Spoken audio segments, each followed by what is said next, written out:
नमस्कार। आज हम जिस कथा की गहराइयों में उतरने वाले हैं वो कोई साधारण कहानी नहीं है। ये एक बेहद नाटकीय, बिल्कुल रोंगटे खड़े कर देने वाली अलौकिक गाथा है। राधा का पुनर्जन्म और प्रेम की अंतिम परीक्षा।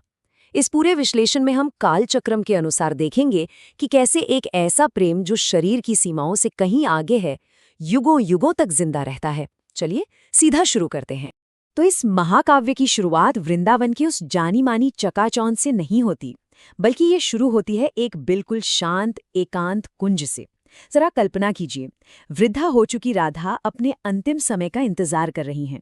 शरीर भले ही थक चुका है, झुक गया है, लेकिन उनका हृदय वो आज भी उसी किशोरी का है। अपनी कुटिया के बाहर एक तुलसी के पौधे के पास बैठकर वो एक आखिरी बहुत ही शक्तिशाली प्रतिज्ञा करती हैं। वो कहती हैं कि जब तक स्वयं श्री कृष्ण आकर उन्हें विदा नहीं करेंगे, वो अपना देह नहीं त्यागेंगी। और सबसे चौंकाने वाली बात, उनका ये वचन कि जब दुनिया से प्रेम का अर्थ मिटने लगेगा तो मैं वापस लौटूंगी। ये दृश्य अपने आप में इतना गहरा है कि इसके हर एक भाव को महसूस किया जा सकता है। अब जरा दूसरी तरफ देखिए। द्वारका में श्री कृष्ण के पास कहने को तो सब कुछ था, लेकिन उनका हृदय एक अजीब सा न बर्दाश्त होने वाला सूनापन झेल रहा था। उन्हें अचानक अपने भीतर एक ऐसा जबरदस्त खिंचाव महसूस हुआ जिसे वो टाल ही नहीं सकते थे। बस सब कुछ वहीं छोड़ा और उसी पल उस एकांत कुंज की ओर निकल पड़े।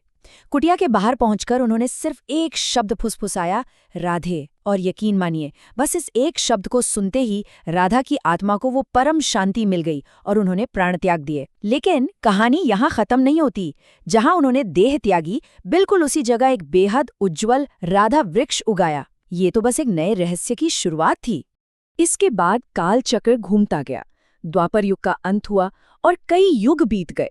दुनिया में जो प्रेम का वो असली पवित्र अर्थ था ना, वो कहीं खोने लगा। लोग बस वासना और स्वार्थ में डूबते चले गए। और फिर ठीक उसी समय, जब दुनिया में प्रेम अपने सबसे निचले स्तर पर था, बरसाने के पास एक बहुत ही साधारण से किसान के घर में एक कन्या का जन्म होता है। नाम रखा गया ललिता। लेकिन ललिता कोई आम बच्ची नहीं थी। वो बिना किसी के सिखाए अपने आप ही बांसुरी की ऐसी मधुर धुन बजा लेती थी कि आसपास के पक्षी तक झूम उठते थे। सोचिए, बिना सीखे इतनी अद्भुत बांसुरी। अब ललिता के जीवन का जो असली जागरण था वो सच में बहुत ही रहस्यमयी था। जब वो महज 7 साल की थी, तब एक संत ने सिर्फ उसकी आंखों में देखकर ही पहचान लिया था कि उसके भीतर कौन सी आत्मा है। लेकिन असली चमत्कार तो तब हुआ जब वो 13 साल की हुई। वो यमुना के तट पर बैठी बांसुरी बजा रही थी और अचानक जमीन थोड़ी सी फटी। उसमें से एक बांसुरी पकड़े हुए स्त्री की मूर्ति प्रकट हुई। जैसे ही ललिता ने उसे उठाया, उस मूर्ति से एक बिल्कुल जादुई आवाज गूंज उठी, तुम लौट आई राधे। ये वो पल था जब ललिता का सामना उसकी अपनी असली पहचान से हुआ। तो अब सबसे बड़ा सवाल ये था कि आगे क्या करना है। हिमालय से आए एक तपस्वी संत ने किशोर हो चुकी ललिता के सामने इस पूरी यात्रा के चरण बिल्कुल स्पष्ट कर दिए। उन्होंने बताया कि पहला कदम है अपने इस दिव्य उद्देश्य को पहचानना, कि उसे इस युग में उस खोए हुए प्रेम को फिर से जिंदा करना है। दूसरा कदम श्री कृष्ण के नए रूप को खोजना, जिन्होंने इस बार एक ब्राह्मण साधु के रूप में जन्म लिया था। और तीसरा, जो कि सबसे मुश्किल था, इस पूरी दुनिया के सामने इस सच्चे प्रेम को साबित करना। और ठीक यहीं से इस कथा में एंट्री होती है हमारे अगले मुख्य पात्र की, अनंतानंद। अनंतानंद एक बेहद युवा और बहुत ही प्रभावशाली साधु थे। उनके प्रवचनों में इतना तेज था कि लोग सुनकर रो पड़ते थे।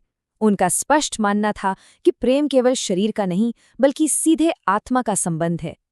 लेकिन इस पूरी शानदार छवि के पीछे एक बहुत बड़ा विरोधाभास था। कठोर ब्रह्मचर्य का पालन करने वाले अनंतानंद हर रात यमुना तट पर जाते और सपनों में दिखने वाली एक अनजान स्त्री की याद में खो जाते। उनकी आत्मा का ये अधूरापन उन्हें भीतर ही भीतर बुरी तरह बेचैन कर रहा था। उधर ललिता की हालत देखिए। उसकी हताशा और उसके संघर्ष की तीव्रता सच में अकल्पनीय थी। वो अपना घर बार छोड़कर निकल पड़ती है और हाथ में क्या है?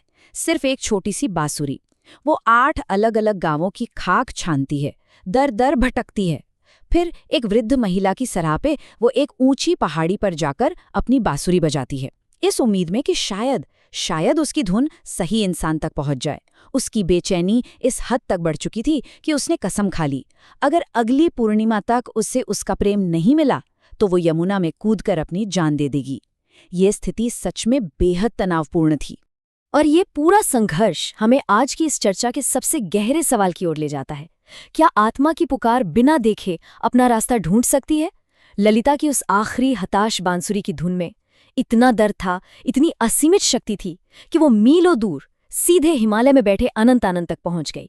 उस एक धुन ने अनंतानंद को ऐसा झकझोरा कि वो सब कुछ छोड़कर सीधा वृंदाधाम की ओर खिंचे चले आए। और उसी वृंदाधाम में जहां अनंतानंद अपना प्रवचन दे रहे थे, उनकी नजर भीड़ में खड़ी ललिता से टकराई। उस पल मानो दुनिया का सारा समय वहीं रुक गया हो। वृंदाधाम, हाँ, बिल्कुल वही स्थान जहां युगों पहले राधा ने आखिरी बार कृष्ण को देखा था। अनंतानंद ने अपना प्रवचन वहीं बीच में छोड़ दिया। वो दौड़कर ललिता के पास आए और सीधे उसकी आंखों में गहराई से देखकर कहा, राधे, तुम आ गईं। ये पुनर्मिलन इतना शांत और इतना संवेदी था कि शब्दों में बयां करना मुश्किल है। लेकिन जैसा कि अक्सर होता है, ये शांति ज्यादा देर टिकने वाली नहीं थी। अचानक ही आसमान में काले घने बादल छा गए, मौसम पूरी तरह खराब होने लगा और एक अन्य तपस्वी जिनका नाम कुरंगनाथ था, वो वहां प्रकट हो गए। कुरंगनाथ का वहां आना कोई साधारण बात नहीं थी। ये एक बहुत बड़े वैचारिक टकराव का सीधा संकेत था। कुरंगनाथ का ये दृढ़ विश्वास था कि एक साधु और एक कन्या का ये प्रेम आज के समाज और धर्म के नियमों के बिल्कुल खिलाफ है। उनका मानना था कि ये समाज की पूरी व्यवस्था को ही तोड़कर रख देगा। लेकिन अनंतानंद जरा भी पीछे नहीं हटे। उन्होंने बड़ी ही दृढ़ता से उनका सामना किया और एक बहुत ही शक्तिशाली बात कही, प्रेम समाज का मिलन नहीं बल्कि दो आत्माओं का मिलन है। यहां हम साफ देख सकते हैं कि कैसे समाज के कठोर नियमों और आध्यात्मिक सत्य के बीच का ये द्वंद्व अपने चरम पर पहुंच चुका था। और इस भयंकर टकराव का नतीजा क्या निकला? एक बेहद ही खौफनाक परीक्षा। कुरंगनाथ की इस अंतिम परीक्षा की शर्तें सच में बहुत कठोर थीं। ललिता को पूरी तरह से अपनी आंखों पर पट्टी बांधनी होगी। उसे बिना कुछ देखे, बिना किसी की मदद लिए अनंतानंद को ढूंढना होगा, जो किसी अनजान गुप्त स्थान पर छिप जाएंगे। और अगर वो अगली पूर्णिमा तक ऐसा नहीं कर पाई तो उन्हें युगों युगों के लिए फिर से बिछड़ना पड़ेगा। सोचिए जरा, अनंतानंद एक सुनसान गुफा में जाकर ध्यानमग्न हो गए और उन्होंने अपने शिष्यों को सख्त हिदायत दी कि ललिता को भूलकर भी कोई सुराग न दिया जाए। जाहिर है, ये यात्रा ललिता के लिए बिल्कुल भी आसान नहीं थी। कदम कदम पर झूठे प्रेम का भ्रम उसका इंतजार कर रहा था। आंखों पर पट्टी बांधे हुए वो बेचारी दर-दर भटक रही थी। रास्ते में कई साधुओं ने अनंतानंद होने का झूठा दावा किया।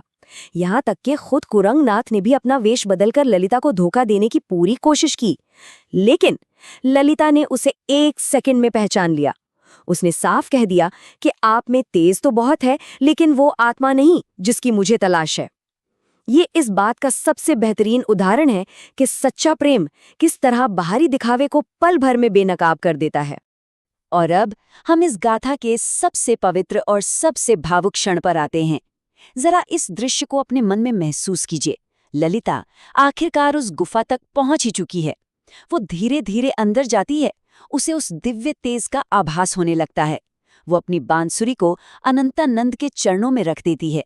उसकी आंखों से लगातार आंसू बह रहे हैं। वो कहती है कि भले ही वो देख नहीं सकती, पर उसका हृदय जोरों से धड़क रहा है। ठीक उसी पल अनंतानंद वो बांसुरी उठाते हैं, अपनी वही पुरानी मधुर धुन बजाते हैं और अपने हाथों से ललिता की आंखों की पट्टी खोलते हैं। सच कहूं तो ये केवल 2 लोगों के मिलने का नहीं, बल्कि कई युगों की थकान के मिट जाने का क्षण था। लेकिन रुकिए, ये महाकाव्य अभी खत्म नहीं हुआ है। अंतिम चुनौती तो राजसभा में होनी बाकी थी, जहां 2 बिल्कुल ही विपरीत विचारधाराएं आमने सामने खड़ी थीं। एक तरफ था समाज का नजरिया जो पूरी तरह से भौतिक नियमों और कठोर ब्रह्मचर्य पर टिका था, और दूसरी तरफ था वो ईश्वरीय सत्य जो सिर्फ आत्माओं के मिलन और मानसिक पवित्रता की बात करता था। अनंतानंद और ललिता को अब राजा और पूरी प्रजा के सामने ये साबित करना था कि उनका ये प्रेम कोई शारीरिक वासना नहीं है, बल्कि धर्म के मार्ग पर चलने वाला एक नितांत शुद्ध आध्यात्मिक बंधन है। और जैसा कि होना ही था, अंततः सच्चाई की ही जीत होती है। राजा, जिन्हें अपनी माँ से सुनी हुई राधा कृष्ण की वो पुरानी कहानियां याद आ जाती हैं, इस गहरे सत्य को पूरी तरह स्वीकार कर लेते हैं। वो भरी राज्यसभा में ये ऐतिहासिक घोषणा करते हैं, विवाह तो समाज का नियम है, पर प्रेम प्रेम आत्मा का है। इस एक छोटे से वाक्य ने उस युग में प्रेम की पूरी परिभाषा को ही बदल कर रख दिया। इसने समाज को ये मानने पर मजबूर कर दिया कि जो सच्ची भक्ति और सच्चा प्रेम होता है ना, उसे किसी भी सामाजिक प्रमाण की कोई आवश्यकता नहीं होती।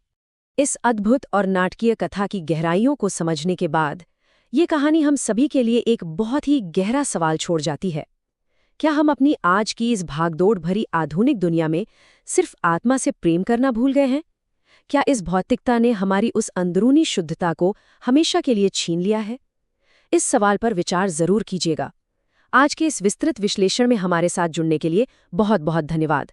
उम्मीद है ये प्रस्तुति हम सभी के लिए ज्ञानवर्धक और एक नई सोच जगाने वाली रही होगी।